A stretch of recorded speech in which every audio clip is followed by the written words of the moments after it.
हमारी यही तो चाह है, हमें धन मिल जाए, हमारी दुख निवृत्ति हो जाए, हमें ज्ञान हो जाए, हमें मोक्ष हो जाए, सब हो जाएगा। अर्थ चाहिए आपको तो केवल इनका भरोसा ले लो, केवल इन अपने छल कपट का, अपने व्यवहार का, अपने किसी बल का नहीं, केवल इनका भरोसा ले लो, चमत्कार हो जाएगा जीवन में। आप सभी को राधे राधे। अगर आप धन, वैभव और यश चाहते हैं तो श्री गुरु जी का ये प्रवचन आपको जरूर प्रेरित करेगा।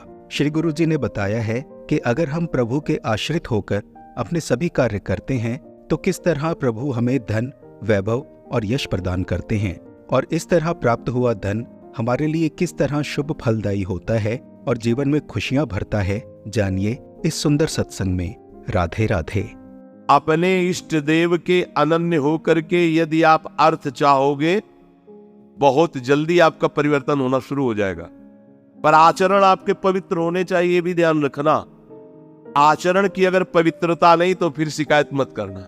आप अपने आचरण पवित्र करो और नाम जप करो, केवल हरि के आश्रित रहो, फिर देख लेना। अगर आपको अर्थ चाहिए तो केवल भगवान का आश्रय ले, दूसरे का नहीं। अब ये कोई छोटी मोटी बात नहीं, देख लीजिए अंदर से। अपने बल का आश्रय नहीं, किसी दूसरे व्यक्ति का आश्रय नहीं, किसी दूसरी दैवी शक्ति का आश्रय नहीं, केवल श्री हरि का आश्रय। और जब आप पक्के उतर जाओगे, जैसे सुदामा जी, तो जैसी द्वारिकापुरी थी वैसे सुदामापुरी हुई, जैसा वैभव द्वारिकाधीश का वैसे सुदामा जी का वैभव था। पक्का मान लीजिए। लोग समझते नहीं, ऐसा न समझो कि ये केवल कथाएं हैं। आपका जीवन स्वयं एक कथा बन जाएगा। यदि आप हरि के आश्रित हो गए तो आपका जीवन चरित्र दूसरों के लिए उदाहरण बन जाएगा। पर निष्ठा चाहिए। कई कई दिन भूखे रहे सुदामा जी। उनका मित्र किसी जमींदार के यहाँ पुरोहिती करता था। वो जब पालकी से निकलता था, कहाँ गली गली डोल रहे हो कृष्ण कृष्ण बोलते हुए, आओ हमारे यहाँ, हमारा जजमान धनी है, आके थोड़ा वेद पाठ कर दिया करो, पूरे परिवार का पोषण कपला रहता है। हम वादा करते हैं, उनका नहीं नहीं, हमारे जजमान तो श्री कृष्ण, हम दूसरे। घर आते पत्नी पूछती कुछ मिला, 5 घर हुआ है, कुछ मिला नहीं, चलो तुलसी 10 और चरणामृत से दिन। भगवान व्याकुल हुए, भगवान ने अगर धन ही चाहिए, सुदामा जी की इच्छा नहीं थी, उनकी पत्नी की इच्छा के कारण वो भी इच्छा भगवान ने पैदा की। भगवान को केवल भगवान ही जानते, दूसरा नहीं जानते। पक्की बात समझ लो, भगवान को केवल भगवान जानते, दूसरा नहीं जानता। बोले संत महात्मा, इनको भगवान ने जना दिया तो ये भगवान के स्वरूप हो गए। सोई जाने जे देहु जनाई, और जानत तुम्हें तुम्हें हो जाई, जानत तुम्हें तुम्हें हो जाई। अब वो ढांचा केवल बाहर से दिखाई देता है, मनुष्याकृति, पर अंदर उस ब्रह्मविद ब्रह्मवि भवति। भगवान को जान करके वो भगवत स्वरूप हो जाते हैं। जानत तुम्हें तुम्हें हो जाई। जानने के लिए एकमात्र भगवान का आश्रय लो, वो तुम्हें गुरु रूप से मिल जाएंगे। बस उनकी आज्ञा का पालन करो तो जो गुरु है वही शिष्य हो जाता। शिष्य की पूर्णता गुरु स्वरूप में स्थित हो जाना, भेद खत्म हो जाना, अभेद हो जाना।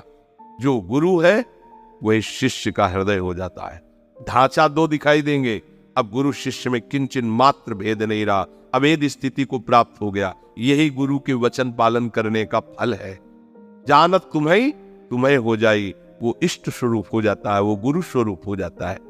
जब भगवत स्वरूप का साक्षात्कार हो जाता है तो जिसके अंदर अभेद भावना होती है वो मोक्ष को प्राप्त हो जाता है, और जिसके अंदर प्रियता होती, थोड़ा हृदय द्रवित होता है, वो आगे बढ़ जाता है। उसके अंदर भी दास्य, शक्य, वात्सल्य आदि भावों का प्रेम जागृत होता है। ये मोक्ष से भी स्वादिष्ट है। अब इसमें सूक्ष्म बात यह है कि अगर हम केवल भगवान से धन चाहेंगे तो धन मिलने पर भी हम माया में नहीं फंसेंगे। जब हम स्वयं अहंकार प्रेरित होकर के कर्म करते हुए धन कमाते हैं तो उसमें आसक्ति होती है, हम उसमें भोक्ता भाव करते हैं, और जब भगवान की तरफ से मिलता है तो प्रसाद भाव रहता है। ये सब प्रभु का प्रसाद है। और प्रसाद होने के कारण वो प्रसन्नता रहती है, धनाभिमान नहीं रहता है। प्रसादे सर्व दुखा नाम हानिरस्योपजायते, अंदर प्रसन्नता रहती है और भगवत कृपा का उसको प्रतिपल अनुभव होता रहता है।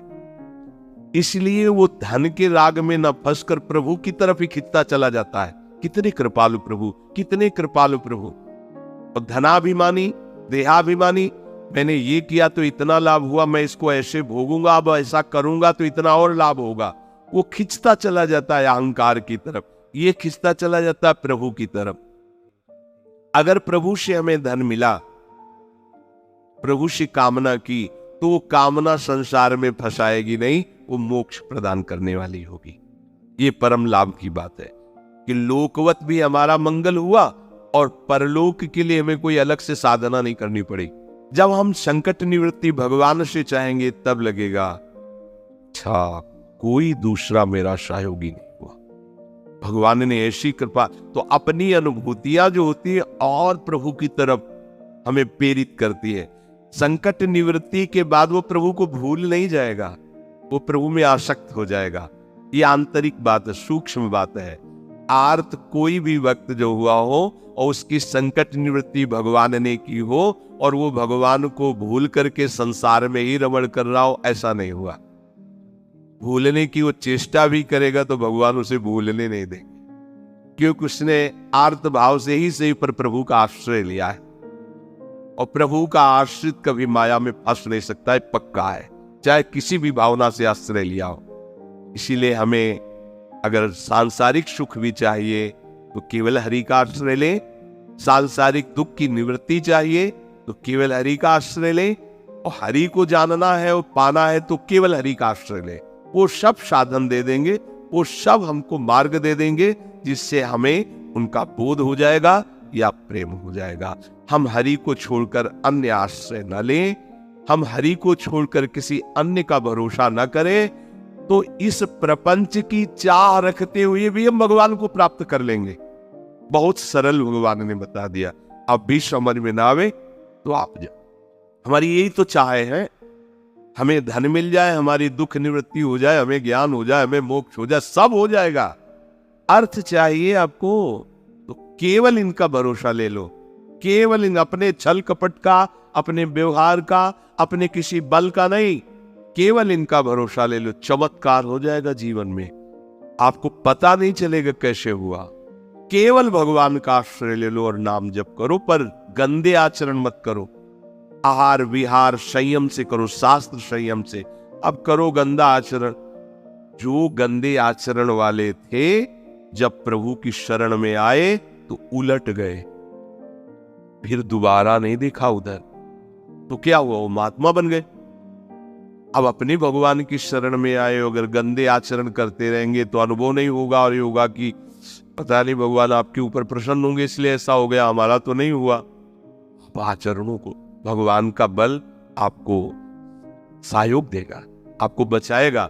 पर आप इच्छा करके कामनाओं की प्रवाह में बहकर गंदे आचरण करेंगे तो छूट भी दी है भगवान ने, आप करो और उसका फल भोगो। अवश्य में भोक्तव्यम कृतम कर्म शुभाशुभम। आश्रित को ये ध्यान रखना चाहिए, अपने आराध्य देव के विरुद्ध आचरण नहीं करना चाहिए। आपने श्री गुरु जी का ये सुंदर प्रवचन सुना। अवश्य ही इस प्रवचन को सुनकर आपको बहुत आनंद आया होगा और आपको कुछ अच्छा सीखने को भी मिला होगा। आप चाहें तो अपना अनुभव हमारे परिवार के साथ बांट सकते हैं और राधे राधे लिखना मत भूलना। हम सब श्री गुरु जी के सुंदर प्रवचनों के साथ इसी तरह मिलते रहें, प्रभु से यही कामना है। आप सबको प्रेम भरा राधे राधे।